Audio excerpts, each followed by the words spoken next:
ಈ pepper chicken ಮಾಡೋದು ಹೇಗೆ ಅಂತ ಬನ್ನಿ ನೋಡೋಣ. ತುಂಬಾ ಚೆನ್ನಾಗಿರುತ್ತೆ, ಟ್ರೈ ಮಾಡಿ, ಮಿಸ್ ಮಾಡದೆ. ಮಾಡೋದು ಹೇಗೆ ಅಂತ ನೋಡೋಣ ಬನ್ನಿ. ಹಾಗಾದರೆ ಸೊ ಎಲ್ಲರೂ ಹೇಗಿದ್ದೀರಾ? ನಾನು ಕೂಡ ಚೆನ್ನಾಗಿದ್ದೀನಿ, ನೀವೆಲ್ಲರೂ ಚೆನ್ನಾಗಿದ್ದೀರಿ ಅಂತ ಭಾವಿಸ್ತಾ ಇವತ್ತು ಒಂದು ವಿಡಿಯೋ ಸ್ಟಾರ್ಟ್ ಮಾಡ್ತಾಯಿದ್ದೀನಿ. ತುಂಬ ಸಿಂಪಲ್ಲಾಗಿ. ಸೊ ಏನಪ್ಪ ಅಂದರೆ, ಜ್ವರ ಏನಾದರೂ ಬಂದಾಗ, ಬಾಯಿ ಕೆಟ್ಟೋಗಿದ್ರೆ, ಹಾಗೆ ಏನಾದರೂ ಒಂದು ರಸಮ್ ಮಾಡ್ಕೊಂಡಾಗ ಸೈಡ್ ಡಿಶ್ ಆಗಿ ಈ ಥರ ಡ್ರೈ ಮಾಡ್ಕೊಳ್ಳಿ. ಪೆಪ್ಪರ್ ಡ್ರೈ ತುಂಬಾ ಚೆನ್ನಾಗಿರುತ್ತೆ. ಎಷ್ಟು ಚೆನ್ನಾಗಿರುತ್ತೆ ಅಂದರೆ, ಪ್ರತಿ ಸರಿ ನೀವು ಇದನ್ನೇ ಮಾಡ್ಕೊತೀರಾ. ಬಾಯಿ ಏನಾದರೂ ಕೆಟ್ಟೋಗಿದೆ ಅಥವಾ ತುಂಬಾ ಸಿಂಪಲ್ಲಾಗಿ ಫಾಸ್ಟಾಗಿ ಒಂದು 10 ನಿಮಿಷಕ್ಕೆ ಆಗೋ ರೆಸಿಪಿ ಅಂದರೆ ಈ ಪೆಪ್ಪರ್ ಚಿಕನ್ ತುಂಬಾ ಚೆನ್ನಾಗಿರುತ್ತೆ. ಪೆಪ್ಪರ್ ಡ್ರೈ ಮಾಡೋದು ಹೇಗೆ ಅಂತ ನೋಡೋಣ. ಅದಕ್ಕಿಂತ ಮುಂಚೆ ನನ್ನ ಚಾನಲ್ನ ಸಬ್ಸ್ಕ್ರೈಬ್ ಮಾಡದೆ ನೋಡ್ತಾ ಇದ್ದರೆ ಪ್ಲೀಸ್ ಸಬ್ಸ್ಕ್ರೈಬ್ ಮಾಡ್ಕೊಳ್ಳಿ. ಹಾಗೆ ಒಂದು ಲೈಕ್ ಮಾಡಿ, ಶೇರ್ ಮಾಡಿ, ಕಮೆಂಟ್ ಮಾಡಿ, ವಿಡಿಯೋ ಫುಲ್ವರೆಗೂ ನೋಡಿ.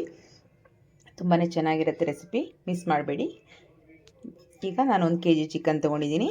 ನೀಟಾಗಿ ವಾಶ್ ಮಾಡ್ಕೊಂಡಿದ್ದೀನಿ ಒಂದು 2 ಟೈಮ್ಸು. ಈಗ ಒಂದು ಬಾಣಲೆ ಇಟ್ಕೊಂಡಿದ್ದೀನಿ. ಈಗ ಸ್ವಲ್ಪ ಬಿಸಿ ಆಗಲಿ, ಇದಕ್ಕೆ ಸ್ವಲ್ಪ ಆಯಿಲ್ನ ಸೇರಿಸ್ಕೊಳ್ಳೋಣ.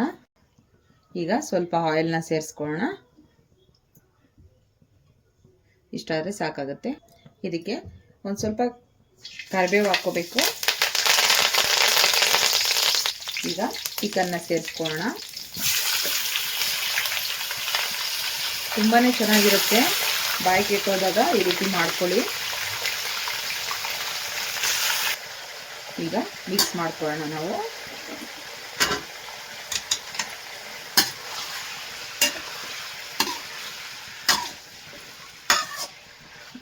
ಇದೆಷ್ಟು ಚೆನ್ನಾಗಿರುತ್ತೆ ಅಂದರೆ, ನೀವು 1 kg ಈ ರೀತಿ ಮಾಡಿಕೊಂಡ್ರೆ ಪೆಪ್ಪರ್ ಡ್ರೈ ಒಬ್ಬರೇ ತಿಂದ್ಬಿಡ್ಬೋದು, ಅಷ್ಟು ಚೆನ್ನಾಗಿರುತ್ತೆ.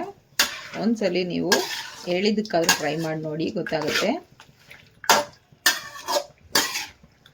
ರಸಮ್ ಜೊತೆ ಯಾವುದಾದ್ರೂ ಅಡುಗೆ ಮಾಡ್ಕೊಂಡಾಗ ಸೈಡ್ ಡಿಶ್ ಆಗಿ, ಇಲ್ಲ ಅಂದರೆ ನೀವು ಬಾಯಿ ಕೆಟ್ಟಾಗ ಏನಾದರೂ ತಿನ್ಬೇಕು ಅನಿಸಿದಾಗ ಚಿಕನ್ನಲ್ಲಿ ಈ ರೀತಿ ಮಾಡ್ಕೊಳ್ಳಿ. ಹಾಗೆ ಇದಕ್ಕೆ ತುಂಬ ಏನು ಇಂಗ್ರೀಡಿಯೆಂಟ್ಸ್ ಏನು ಬೇಕಾಗಿಲ್ಲ, ತುಂಬಾ ಕಮ್ಮಿ ಇಂಗ್ರೀಡಿಯೆಂಟ್ಸಲ್ಲಿ ನಾವು ಇಷ್ಟು ಟೇಸ್ಟಾಗಿರೋ ರೆಸಿಪಿನ ಮಾಡ್ಕೋಬೋದು. ಈಗ ಸ್ವಲ್ಪ ಅರಿಶಿನ ಪುಡಿ ಹಾಕ್ಕೊಳ್ಳೋಣ. ಒಂದ್ಸರಿ ಮಿಕ್ಸ್ ಮಾಡ್ಕೊಂಬಿಡೋಣ.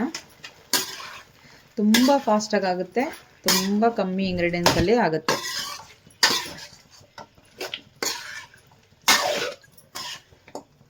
ಒಂದು 2-3 ಚಿಟಿಕೆಯಷ್ಟು ಅಷ್ಟೇ ಅರಿಶಿನ ಪುಡಿ, ಏನು ಜಾಸ್ತಿ ಬೇಡ. ನೀವು ಚಿಕನ್ ಕ್ವಾಂಟಿಟಿ ನೋಡಿಕೊಂಡು ಸೇರಿಸ್ಕೊಳ್ಳಿ ಎಲ್ಲದನ್ನು.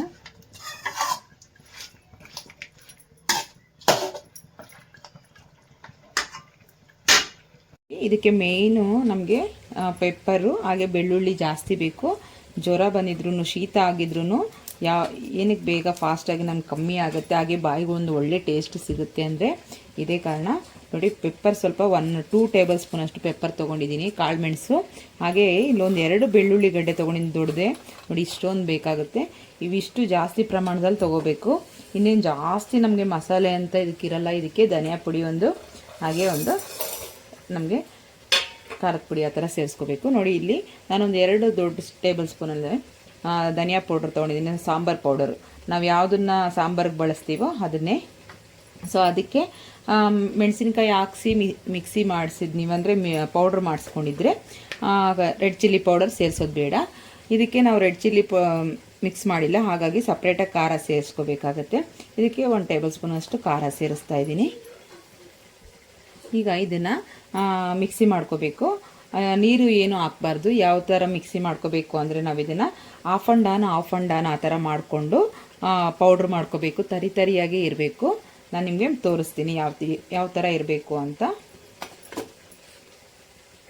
ಈಗ ಚಿಕನ್ ಕೂಡ ಚೆನ್ನಾಗಿ ಫ್ರೈ ಆಗ್ತಾ ಇದೆ. ಈಗ ಸಾಲ್ಟ್ ಸೇರಿಸ್ಕೊಳ್ಳೋಣ. ನಾವು ನೋಡಿಕೊಂಡು ರುಚಿಗೆ ತಕ್ಕಷ್ಟು ಉಪ್ಪನ್ನು ಸೇರಿಸ್ಕೊಳ್ಳೋಣ. ಈಗ ಮಿಕ್ಸ್ ಮಾಡ್ಕೊಳ್ಳೋಣ. ಈಗ ಸಾಲ್ಟ್ ಹಾಕಿದ್ಮೇಲೆ ಇನ್ನೂ ಚೆನ್ನಾಗಿ ನೀರು ಬಿಟ್ಕೊಳ್ಳುತ್ತೆ. ಅದೇ ನೀರಲ್ಲೇ ಚಿಕನ್ ಫ್ರೈ ಆಗುತ್ತೆ, ಸಾಕಾಗುತ್ತೆ. ನಾವು ಎಕ್ಸ್ಟ್ರಾ ನೀರನ್ನು ಆ್ಯಡ್ ಮಾಡ್ಕೊಳ್ಳೋದು ಬೇಡ. ಸೊ ಅಲ್ಲೇನು ನೀರಿದೆಯೋ ಅದರಲ್ಲೇ ನಮಗೆ ಚಿಕನ್ ಸಾಫ್ಟ್ ಆಗುತ್ತೆ. ಪ್ಲೇಟೇನು ಮುಚ್ಚಿ ಬೇಯಿಸೋ ಅವಶ್ಯಕತೆ ಇಲ್ಲ, ಹಾಗೇ ಬೆಂದರೆ ಸಾಕು. ಈಗ ಅರ್ಧ ಬೆಂದಿದೆ, ಇನ್ನೊಂದು ಅರ್ಧ ಬೆಂದರೆ ಸಾಕಾಗುತ್ತೆ.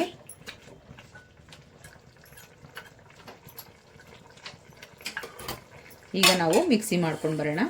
ಈಗ ನೋಡಿ, ನಾನು ಪೌಡ್ರ್ ಮಾಡ್ಕೊಂಡು ಬಂದಿದ್ದೀನಿ. ಯಾವ ರೀತಿ ಇರಬೇಕು ಅಂದರೆ, ಈ ಥರ ತರಿಯಾಗೇ ಇರಬೇಕು.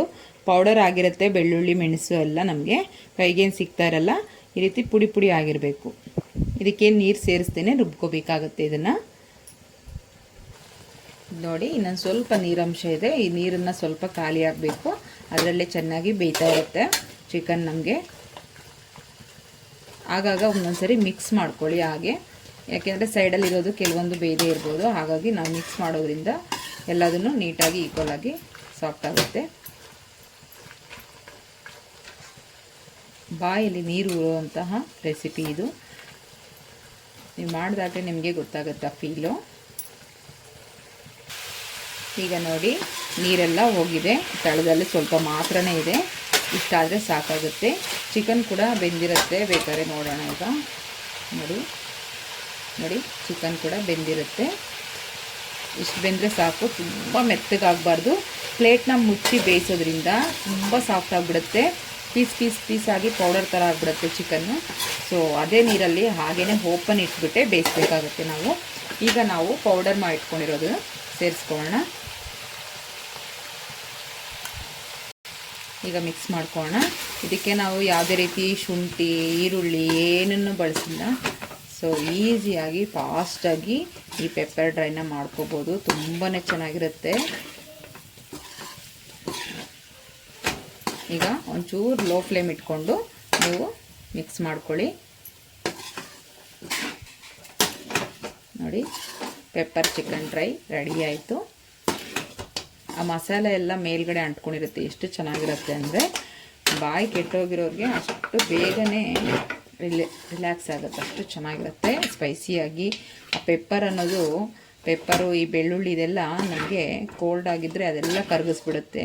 ತುಂಬಾ ಒಳ್ಳೆಯದು ಪೆಪ್ಪರು, ಬೆಳ್ಳುಳ್ಳಿ ಈ ಥರ ಶೀತ ಜ್ವರ ಆದವ್ರಿಗಂತೂ ಬೇಗನೆ ಫಾಸ್ಟಾಗಿ ಕಮ್ಮಿ ಆಗುತ್ತೆ. ರೆಡಿಯಾಗಿದೆ. ಮೇಲೆ ಸ್ವಲ್ಪ ಕೊತ್ತಂಬರಿ ಸೊಪ್ಪನ್ನು ಹಾಕ್ಬಿಟ್ಟು ಪ್ಲೇಟ್ಗೆ ಸರ್ವ್ ಮಾಡ್ಕೊಳ್ಳೋಣ. ಆಪ್ಷನಲ್ ಅಲ್ಲ, ಬೇಕಾದರೆ ಹಾಕ್ಕೋಬೋದು, ಬೇಡ ಅಂದರೆ ಸ್ಕಿಪ್ ಮಾಡ್ಕೋಬೋದು. ಈಗ ಪ್ಲೇಟ್ನೊಂದಿಗೆ ಸರ್ವ್ ಮಾಡ್ಕೊಳ್ಳೋಣ.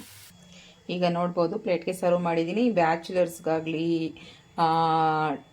ಬ್ಯುಸಿ ಲೈಫಲ್ಲಿರೋರಿಗಾಗಲಿ ಈಸಿಯಾಗಿ ಈ ರೀತಿ ಮಾಡ್ಕೋಬೋದು, ಯಾರು ಬೇಕಾದರೂ ಮಾಡ್ಬೋದು. ಅಷ್ಟು ಸಿಂಪಲ್ ರೆಸಿಪಿ, ತುಂಬ ಫಾಸ್ಟಾಗಿ ಆಗುತ್ತೆ, ತುಂಬ ಟೇಸ್ಟ್ ಇರುತ್ತೆ.